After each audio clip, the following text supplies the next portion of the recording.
السلام علیکم ورحمۃ اللہ وبرکاتہ نحمدہ ونصلی علی رسولہ الکریم اما بعد فاعوذ باللہ من الشیطان الرجیم بسم اللہ الرحمن الرحیم رب اشرح لی صدری ویسر لی امری واحلل عقدۃ من لسانی یفقہوا قولی واجعل لی وزیرا من اہلی ربنا زدنا علما اللہم فقہنا فی الدین یا مقلب القلوب ثبت قلبی علی دینک یا مصرف القلوب صرف قلبی علی طاعتک اللہم الہمنی رشدی واعذنی من شر نفسی اللہم انی اسألک الہدی والتقی والعفاف والغنی لا الہ الا انت سبحانک انی کنت من الظالمین فاطر السماوات والارض انت ولی فی الدنیا والآخرہ توفنی مسلما والحقنی بالصالحین ربنا ظلمنا انفسنا وان لم تغفر لنا وترحمنا لنکونن من الخاسرین ربنا لا تزغ قلوبنا بعد إذ هديتنا وهب لنا من لدنك رحمة إنك أنت الوهاب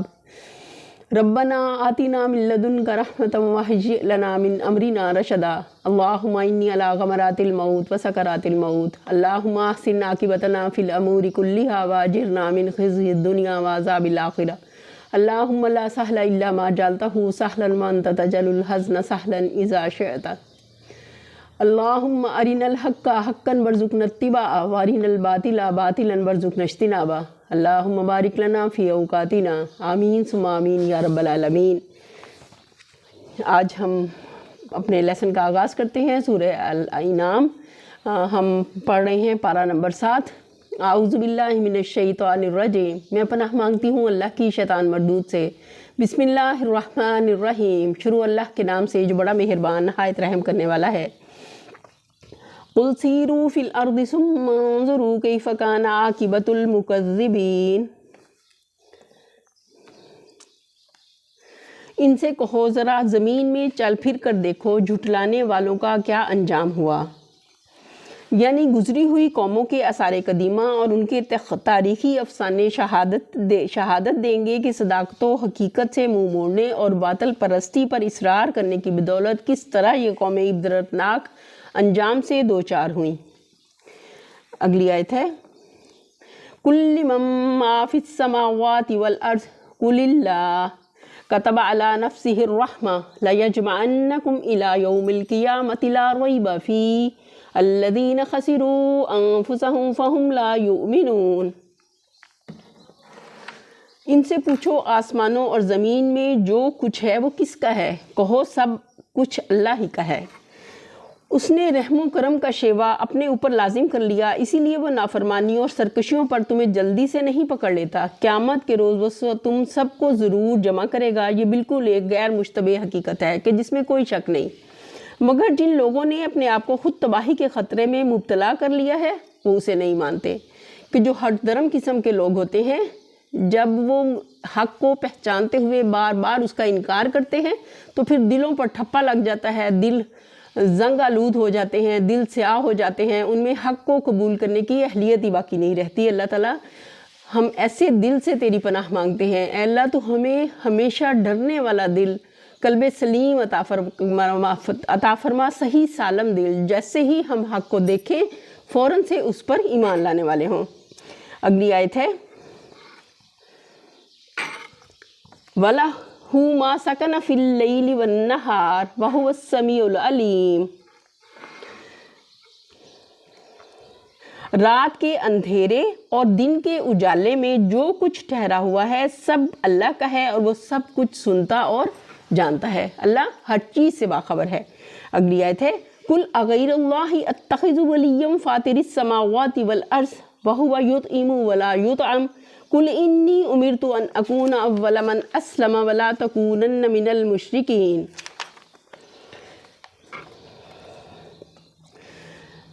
کہو اللہ کو چھوڑ کر کیا میں کسی اور کو اپنا سرپرست بنا لوں، اس خدا کو چھوڑ کر جو زمین و آسمان کا خالق ہے اور جو روزی دیتا ہے روزی لیتا نہیں ہے۔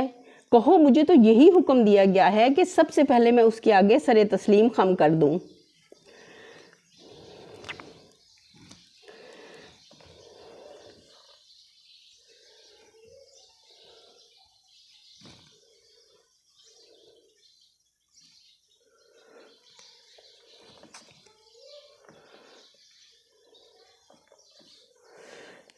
اور تاکید کی گئی ہے کہ کوئی شرک کرتا ہے تو کرے،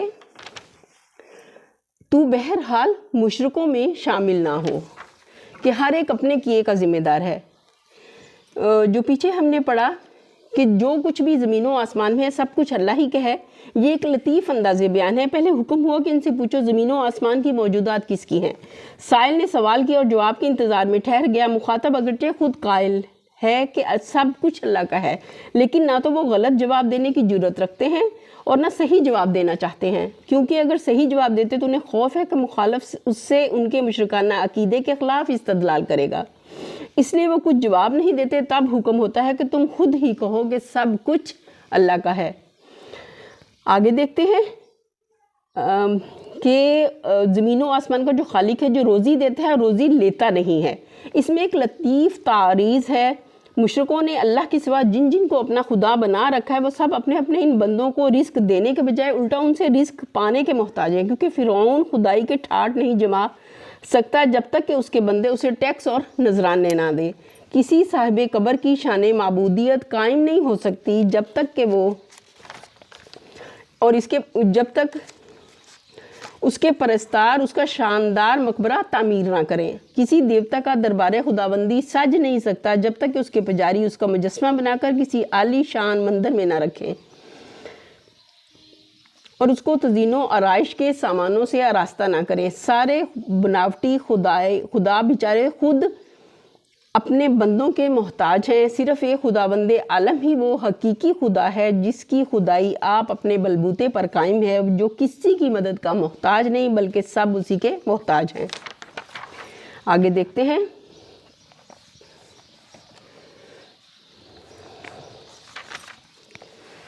قُلْ إِنِّي أَخَافُ إِنْ عَصَيْتُ رَبِّي عَذَابَ يَوْمٍ عَظِيمٍ، کہو اگر میں اپنے رب کی نافرمانی کروں تو ڈرتا ہوں کہ ایک بڑے خوفناک دن مجھے سزا بھگتنی پڑے گی۔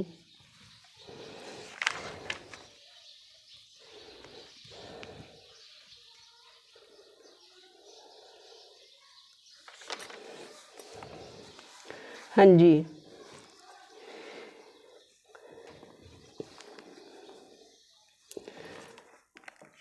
کہ نبی صلی اللہ علیہ وسلم جو وقت کا نبی ہوتا ہے وہ بھی اللہ کی نافرمانی سے ڈرتے ہیں، اور وہ کیا کہتے ہیں اپنے لیے بھی کہ ہمیں بڑے خوفناک دن کے عذاب سے ڈر لگتا ہے، اگر ہم اللہ کی نافرمانی کریں تو کہیں وہ عذاب ہمیں نہ آ پکڑے۔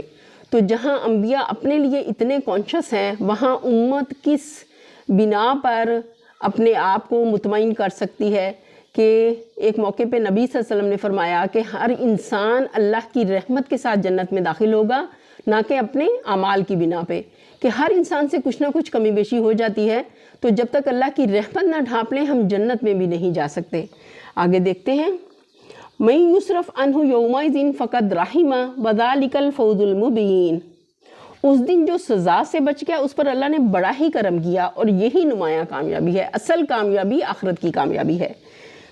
وَإِن يَمْسَسْكَ اللَّهُ بِضُرٍّ فَلَا كَاشِفَ لَهُ إِلَّا هُوَ وَإِن يَمْسَسْكَ بِخَيْرٍ فَهُوَ عَلَى كُلِّ شَيْءٍ قَدِيرٌ، اگر تمہیں اللہ کسی قسم کا نقصان پہنچائے تو اس کے سوا کوئی نہیں جو تمہیں اس نقصان سے بچا سکے، اور اگر وہ تمہیں کسی بلائی سے بہرہ مند کرے تو وہ ہر چیز پر قادر ہے۔ ان اللہ علی کل شیء قدیر۔ اگلی آیت ہے وَهُوَ الْقَاهِرُ فَوْقَ عِبَادِهِ وَهُوَ الْحَكِیمُ الْخَبِیرُ، وہ اپنے بندوں پر کامل اختیار رکھتا ہے اور دانا اور باخبر ہے، ہر چیز اللہ کے احاطہ علم میں ہے۔ قُلْ أَيُّ شَيْءٍ أَكْبَرُ شَهَادَةً قُلِ اللَّهُ شَهِيدٌ بَيْنِي وَبَيْنَكُمْ وَأُوحِيَ إِلَيَّ هَٰذَا الْقُرْآنُ لِأُنذِرَكُمْ بِهِ وَمَن بَلَغَ أَئِنَّكُمْ لَتَشْهَدُونَ أَنَّ مَعَ اللَّهِ آلِهَةً أُخْرَىٰ قُل لَّا أَشْهَدُ قُلْ إِنَّمَا هُوَ إِلَٰهٌ وَاحِدٌ وَإِنَّنِي بَرِيءٌ مِّمَّا تُشْرِكُونَ، ان سے پوچھو کس کی گواہی سب سے بڑھ کر ہے، کہو میرے اور تمہارے درمیان اللہ گواہ ہے، اور یہ قرآن میری طرف بذریعہ وحی بھیجا گیا ہے تاکہ تمہیں اور جس جس کو یہ پہنچے سب کو خبردار کر دوں، متنبع کر دوں۔ کیا واقعی تم لوگ یہ شہادت دے سکتے ہو کہ اللہ کے سوا دوسرے خدا بھی ہیں؟ کہو میں تو اس کی شہادت ہرگز نہیں دے سکتا۔ کہو خدا تو وہی ایک ہے اور میں اس شرک سے قطعی بیزار ہوں جس میں تم مبتلا ہو۔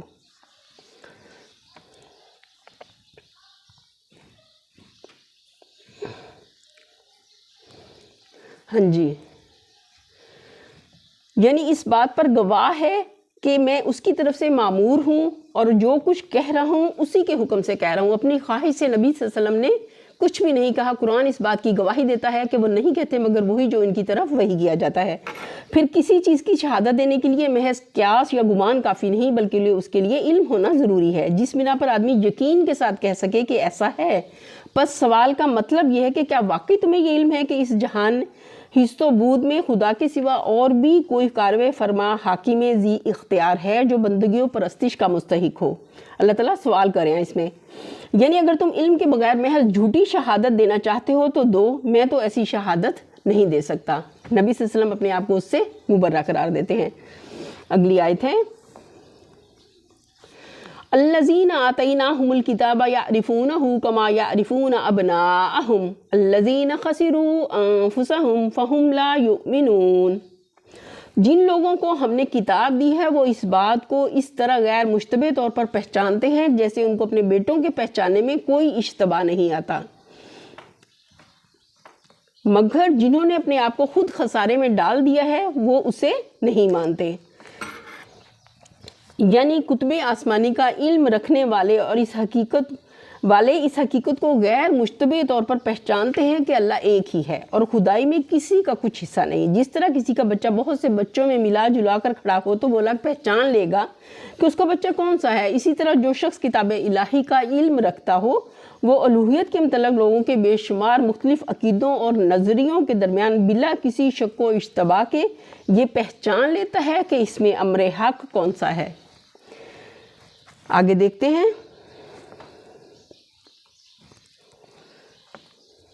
وَمَنْ أَظْلَمُ مِمَّنِ افْتَرَىٰ عَلَى اللَّهِ كَذِبًا أَوْ كَذَّبَ بِآيَاتِهِ إِنَّهُ لَا يُفْلِحُ الظَّالِمُونَ۔ اور اس شخص سے بڑھ کر ظالم کون ہوگا جو اللہ پر جھوٹا بہتان لگائے یا اللہ کی نشانیوں کو جھٹلائے؟ یقیناً ایسے ظالم کبھی فلاح نہیں پا سکتے۔ یعنی یہ دعویٰ کرے کہ خدا کے سوا دوسری بہت سی ہستیاں بھی خدائی میں شریک ہیں، خدائی صفات سے متصف ہیں، خداوندہ اختیارات رکھتی ہیں اور اس کی مستحق ہیں، کہ انسان ان کے آگے عبدیت کا رویہ اختیار کرے۔ نیز یہ بھی اللہ پر بہتان ہے کہ کوئی یہ کہے کہ اللہ نے فلاں فلاں ہستیوں کو اپنا مقرب خاص قرار دیا ہے اور اسی نے یہ حکم دیا ہے، یا کم از کم یہ کہ وہ اس پر راضی ہے کہ ان کی طرف خدائی صفات منسوب کی جائیں اور ان سے وہ معاملہ کیا جائے جو بندے کو اپنے اللہ کے ساتھ کرنا چاہیے۔ پھر اللہ کی نشانیوں سے مراد وہ نشانیاں ہیں جو انسان کے اپنے نفس ساری کائنات میں پھیلی ہوئی ہیں اور جو پیغمبروں کی سیرت اور ان کے کارناموں میں ظاہر ہوئیں، اور جو بھی کتب آسمانی میں پیش کی گئیں، یہ ساری نشانیاں ایک ہی حقیقت کی طرف رہنمائی کرتی ہیں، یعنی یہ کہ موجودات عالم میں اللہ صرف ایک ہے، باقی سب بندے ہیں۔ اب جو شخص ان تمام نشانیوں کے مقابلے میں کسی حقیقی شہادت کے بغیر، کسی علم، کسی مشاہدے، کسی تجربے کے بغیر مجرد و قیاس، گمان یا تقلید آبائی کی بنا پر دوسروں کو الوہیت کی صفات سے متصف اور خداوندی حقوق کا مستحق ٹھہراتا ہے، ظاہر ہے کہ وہ اس سے بڑھ کر ظالم کوئی نہیں ہو سکتا۔ وہ حقیقت و صداقت پر ظلم کر رہا ہے، اپنے نفس پر ظلم کر رہا ہے اور کائنات کی ہر اس چیز پر ظلم کر رہا ہے جس کے ساتھ وہ اس غلط نظریے کی بنا پر کوئی معاملہ کرتا ہے۔ اگلی آیت ہے وَيَوْمَ نَحْشُرُهُمْ جَمِيعًا ثُمَّ نَقُولُ لِلَّذِينَ أَشْرَكُوا أَيْنَ شُرَكَاؤُكُمُ الَّذِينَ كُنتُمْ تَزْعُمُونَ۔ جس روز ہم ان سب کو اکٹھا کریں گے اور مشرکوں سے پوچھیں گے کہ اب وہ تمہارے ٹھہرائے ہوئے شریک کہاں ہیں جن کو تم اپنا خدا سمجھتے تھے۔ ثُمَّ لَمْ تَكُنْ فِتْنَتُهُمْ إِلَّا أَن قَالُوا وَاللَّهِ رَبِّنَا مَا كُنَّا مُشْرِكِينَ۔ تو وہ اس کے سوا کوئی فتنہ نہ اٹھا سکیں گے کہ یہ جھوٹا بیان دیں کہ ہمارے آقا تیری قسم ہم ہرگز مشرک نہ تھے۔ اگلی آیت ہے انظر کیف کذبوا علی انفسہم وضل عنہم ما کانوا یفترون۔ دیکھو اس وقت یہ کس طرح اپنے آپ پر جھوٹ گھڑیں گے اور وہاں ان کے سارے بناوٹی معبود گم ہو جائیں گے۔ وَمِنْهُمْ مَنْ يَسْتَمِعُ إِلَيْكَ وَجَعَلْنَا عَلَىٰ قُلُوبِهِمْ أَكِنَّةً أَنْ يَفْقَهُوا وَفِي آذَانِهِمْ وَقْرًا وَإِنْ يَرَوْا كُلَّ آيَةٍ لَا يُؤْمِنُوا بِهَا حَتَّىٰ إِذَا جَاءُوكَ يُجَادِلُونَكَ يَقُولُ الَّذِينَ كَفَرُوا إِنْ هَٰذَا إِلَّا أَسَاطِيرُ الْأَوَّلِينَ۔ اور ان میں سے بعض لوگ ایسے ہیں جو کان لگا کر تمہاری بات سنتے ہیں، مگر حال یہ ہے کہ ہم نے ان کے دلوں پر پردے ڈال رکھے ہیں جن کی وجہ سے وہ اس کو کچھ نہیں سمجھتے، اور ان کے کانوں میں گرانی ڈال دی ہے کہ وہ سب کچھ سننے پر بھی کچھ نہیں سنتے۔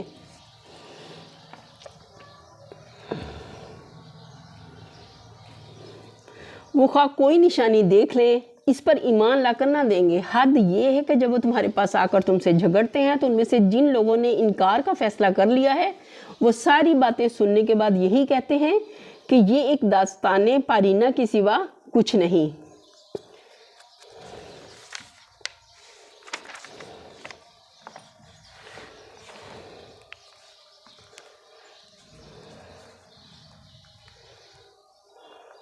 یہاں یہ بات ملحوظ رہے کہ قانون فطرت کے تحت جو کچھ دنیا میں واقع ہوتا ہے اسے اللہ تعالیٰ اپنی طرف منسوب فرماتا ہے، کیونکہ دراصل اس قانون کا بنانے والا اللہ ہی ہے، اور جو نتائج اس قانون کے تحت رونما ہوتے ہیں وہ سب حقیقت میں اللہ کے اذن و ارادے کے تحت ہی رونما ہوا کرتے ہیں۔ ہٹ درم منکرین حق کا سب کچھ سننے پر بھی کچھ نہ سننا اور داعی حق کی کسی بات کا ان کے دل میں نہ اترنا ان کی ہٹ درمی اور تعصب و جمود کا فطری نتیجہ ہے۔ قانون فطرت یہی ہے کہ جو شخص ضد پر آتا ہے اور بے تعصبی کے ساتھ صداقت پسند انسان کا سا رویہ اختیار کرنے پر تیار نہیں ہوتا، اس کے دل کے دروازے ہر اس صداقت کے لیے بند ہو جاتے ہیں جو اس کی خواہشات کے خلاف ہو۔ اس بات کو جب ہم بیان کریں گے تو یوں کہیں گے کہ فلاں شخص کے دل کے دروازے بند ہیں، اور اسی بات کو جب اللہ بیان کرے گا، اللہ بیان فرمائے گا تو یوں فرمائے گا کہ اس کے دل کے دروازے ہم نے بند کر دیے، کیونکہ ہم صرف واقعہ بیان کرتے ہیں اور اللہ حقیقت و واقعہ کا اظہار فرماتا ہے۔ نادان لوگوں کا عموماً یہ قاعدہ ہوتا ہے کہ جب کوئی شخص انہیں حق کی طرف دعوت دیتا ہے تو وہ کہتے ہیں کہ تم نے نئی بات کیا کہی ہے، یہ تو سب پرانی باتیں ہیں جو ہم پہلے سے سنتے چلے آ رہے ہیں۔ گویا ان احمقوں کا نظریہ یہ ہے کہ کسی بات کے حق ہونے میں اس کا نیا ہونا بھی ضروری ہے، اور جو بات پرانی ہے وہ حق نہیں ہے، حالانکہ حق ہر زمانے میں ایک ہی رہا ہے اور ہمیشہ ایک ہی رہے گا۔ اللہ کے دیے ہوئے علم کی بنا پر جو لوگ انسانوں کی رہنمائی کے لیے آگے بڑھے ہیں وہ سب قدیم ترین زمانے سے ایک ہی امر حق کو پیش کرتے آئے ہیں، اور آئندہ بھی جو اس منبع علم سے فائدہ اٹھا کر کچھ پیش کرے گا وہ اسی پرانی بات کو دہرائے گا۔ البتہ نئی بات صرف وہی لوگ نکال سکتے ہیں جو کہ اللہ کی روشنی سے محروم ہو کر ازلی و ابدی حقیقت کو نہیں دیکھ سکتے اور اپنے ذہن کی اپج سے کچھ نظریات گھڑ کر انہیں حق کے نام سے پیش کرتے ہیں۔ اس قسم کے لوگ بلا شبہ ایسے نادروکار ہو سکتے ہیں کہ وہ بات کہیں جو ان سے پہلے دنیا میں کبھی کسی نے نہ کہی ہو۔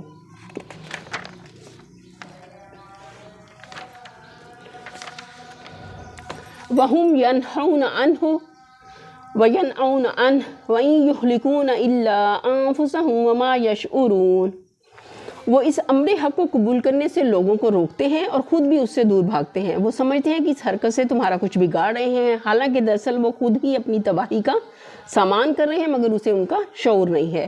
وَلَوْ تَرَىٰ إِذْ وُقِفُوا عَلَى النَّارِ فَقَالُوا يَا لَيْتَنَا نُرَدُّ لَا نُكَذِّبَ بِآيَاتِ رَبِّنَا وَنَكُونَ مِنَ الْمُؤْمِنِينَ۔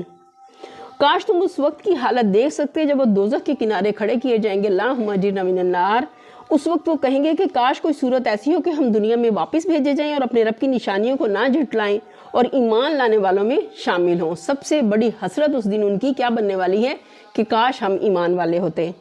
اگلی آیت ہے بل بدا لہم ما کانوا یخفون من قبل ولو ردوا لعادوا لما نہوا عنہ وانہم لکاذبون۔